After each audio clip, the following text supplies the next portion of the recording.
Hey guys, today we are headed back to finish up that deck that I'd shown you in a previous video. We have we were waiting on some railing section to come in. We're installing a composite railing system. It's the first time I'm actually installing composite as a railing system, so it's a little weird for me. Normally I had installed aluminum or vinyl. Composite would be it's a byproduct of wood, so it's good. It's a good product. It's what deck boards are made of, but it's it's kind of well, it's kind of hard to understand. It's not really great for railing. It's okay for for most people, but for personally for me, for my place, I wouldn't be installing it on mine. It's very heavy. It's definitely not vinyl. Vinyl would be a byproduct of plastic, so it's kind of like a plastic product. Most vinyl rails, when you install them, they have a plastic rail with metal inserts. So that's kind of how they work.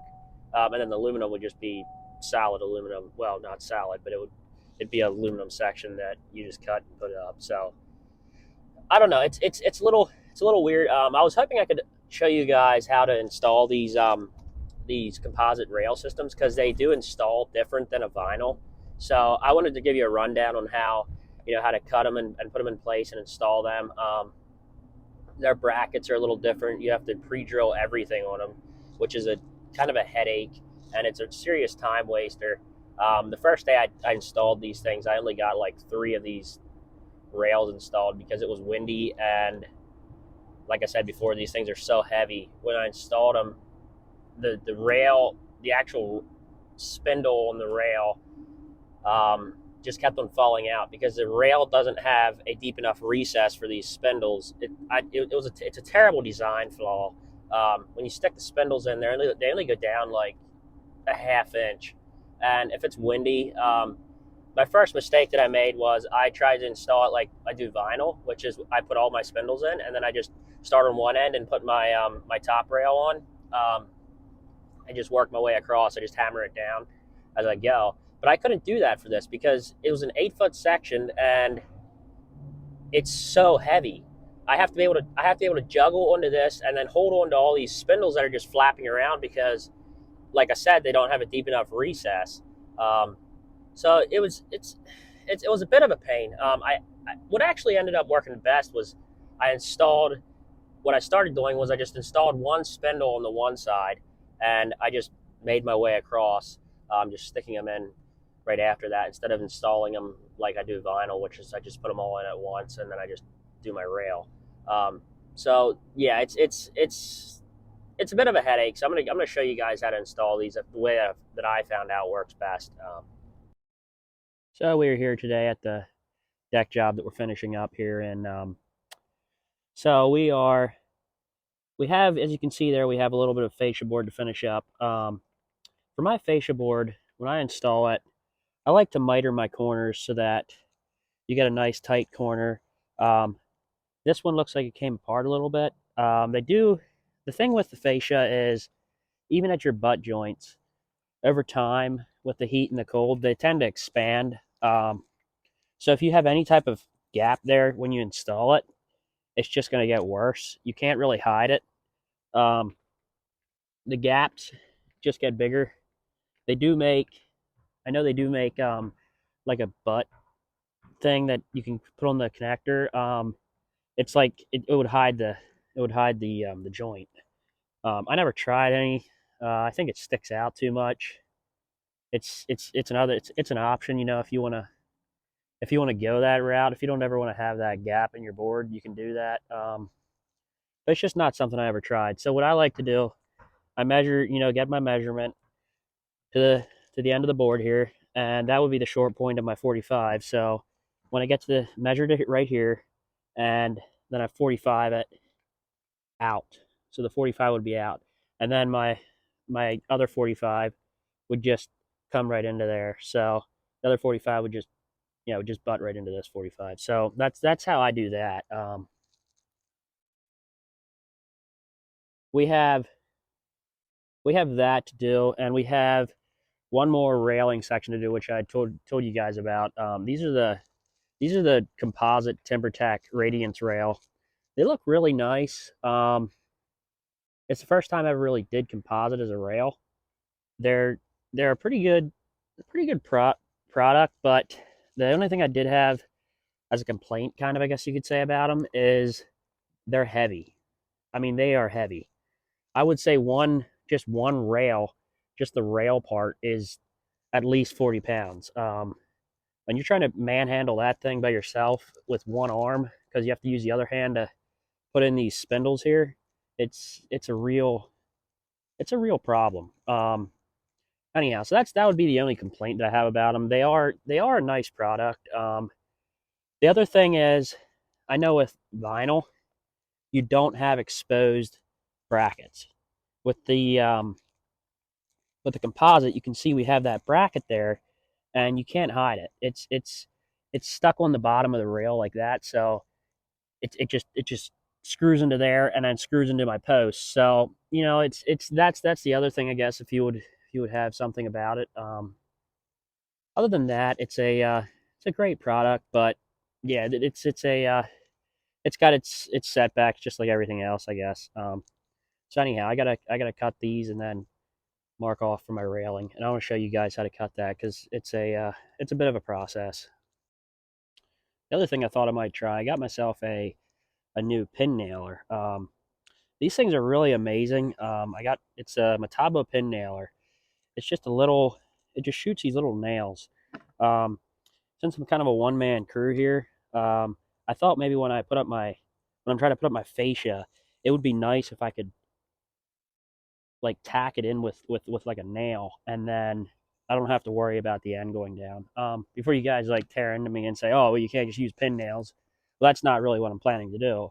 I just want to hold it with that, and then I'm going to fasten it with these screws here and put plugs in so you can't see any screws on the fascia. So I just thought I'd try that. These things are nuts. It comes in the nail pack is like this little 1 inch by 2 inch thing, and there is 2,000 nails in there. As you can see right there, it says 2,000 nails.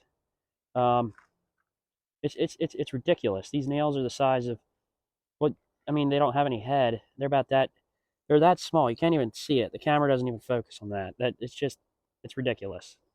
So I thought I'd just try that. See how it works. I know for pin nailing, I like to use it doing a when I'm doing door casing or window casing. I like to pin nail them together. I like to glue the corners together and then just nail them together. So that's another application I guess you could use it for. So I just thought I'd try it here on the fascia, see how it works. So I wanted to show you guys how to install these Radiance rail from Timbertech. Like I was saying, they're composite, so they're a bit difficult to install. They have a few different brackets on them that you have to pre-drill, and they're a bit of a headache. So I'm going to install one here and give you guys an idea of what it's like to install it. It comes in 8 foot sections or 6 foot sections. I have an 8 foot section here, so I'm going to cut it down here, and we're going to install it. So I got an 8 foot here.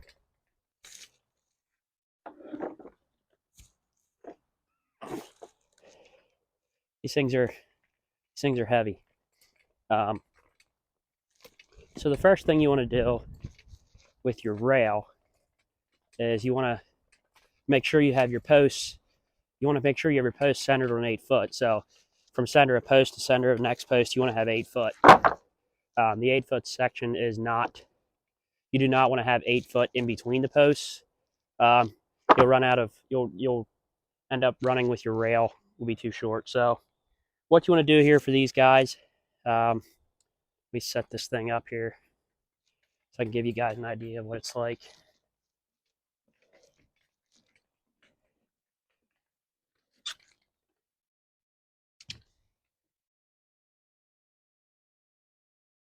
Uh,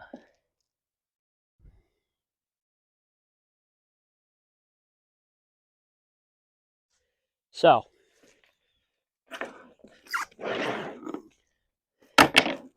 what you want to do here for these is you get your rail, you open it up,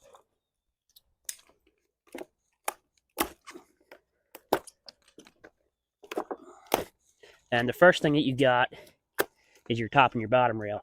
These do not come with the spindles. You have to get them separately. They have a pack here that closes your cut on the end. So these little guys here, they slide after you cut it. They slide over the ends just like that. So that hides your ends. It doesn't hide the bracket, which I think is kind of dumb. I think it should, but the bracket sticks down too far. So you have the same thing with one on the top. And it's an 8-foot section, so I got 2 legs. So then your next step, you want to set your 2 rails out. The square one is the bottom one, and one with more of a profile, it's the top. So you get your rails, and you get your bottom rail. And the first thing, what you want to do here is you want to make it so that the spindles are pretty much evenly spaced on either side of your posts. So you have your posts there. All right, so I'm not sure what's going on with my mic. I can't really hear what I'm saying. Anyhow, so these brackets that go on there, they fasten on there onto your rail just like this. As you can see, they're triangle, so you just line it up with the line that runs down the center of the rail, and then you just pre-drill that a 9/64 bit, and you just do this for both sides.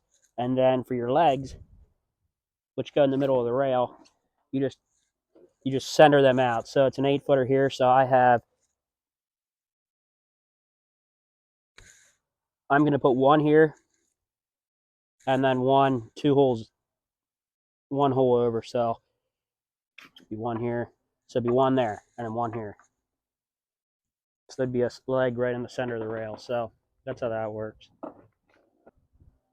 So we are wrapping up here on this deck. We got the Timbertech Radiance rail installed. Got a nice angled stair section. We got the solar lights on top. This is a composite rail and composite decking. Really nice job.